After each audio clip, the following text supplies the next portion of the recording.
Olá, meus amores, e agora nós vamos começar a nossa aula de história. Então, eu peço que vocês peguem aí o livro de vocês na página 455 a 457.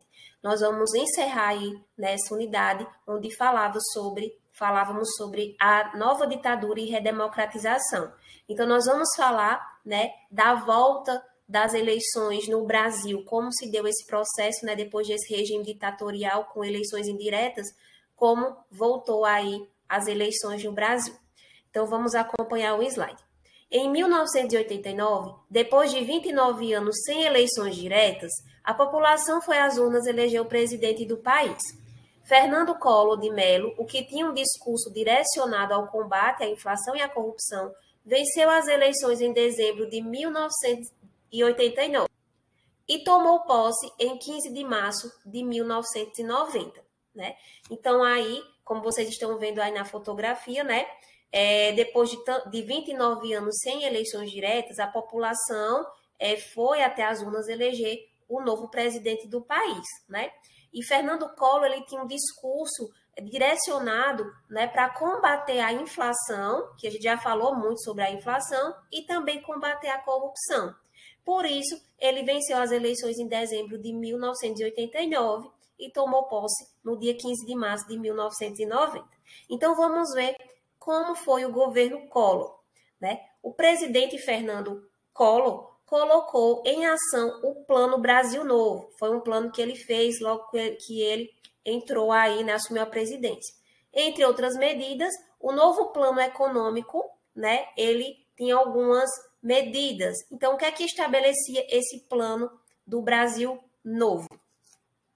O Plano do Brasil Novo, conhecido popularmente como Plano Collor, as principais medidas. A inflação estava em 1972,91%, Retorno do Cruzeiro como moeda nacional, era uma medida do Plano Brasil Novo, Redução da máquina administrativa, congelamento de preços e salários, confisco de depósitos bancários com valores acima de 50 mil cruzados, visando diminuir a quantidade de moeda em circulação. Então, ele mudou novamente a moeda nacional para o cruzeiro, congelou os preços e salários da população, bloqueou as contas da poupança de parte da população e iniciou o processo de privatização de empresas estatais. Foram algumas medidas estabelecidas nesse Plano Brasil Novo. Apesar das armadilhas, das medidas, Collor não conseguiu combater a corrupção e nem a inflação. Além disso, ele passou a ser um dos principais suspeitos de corrupção em seu governo. Então, apesar dessas medidas, Collor não conseguiu combater de maneira alguma a corrupção e a inflação, que era um discurso direcionado no seu discurso. Então, ele não conseguiu combater. Então, esse cenário resultou em uma grande insatisfação popular. Esse cenário todo, com essas medidas aí,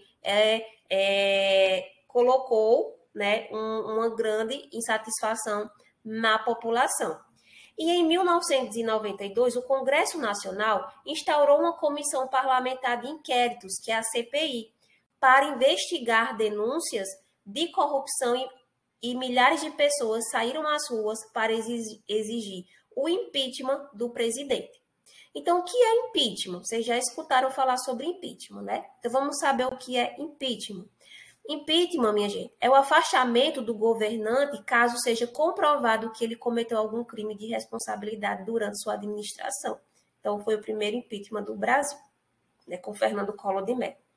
Por causa das diversas tensões políticas geradas em seu governo, Fernando Collor renunciou à presidência em 2 de outubro de 1992. Então, seu vice, Itamar Franco, assumiu o mandato em meio a esse caos econômico, político e social. Então, ele renunciou e quem assumiu foi o vice, Itamar Franco, ok? Então, antes de vocês irem para a página 456, onde vai falar do real, que é a nossa moeda de hoje, vocês irão responder duas perguntas relacionadas ao governo Collor, certo? E vamos passar para a página 456, onde está falando do real, que é a nossa moeda. Então, vamos lá. Aqui tem a nossa explicação, a explicação falando do real, né, que é a nossa moeda. Então, vamos para o próximo slide. Então, olha só. Após o impeachment de Fernando Collor, o vice-presidente Itamar Franco assumiu a presidência. Em seu governo foi criado um novo plano econômico, que foi o Plano Real.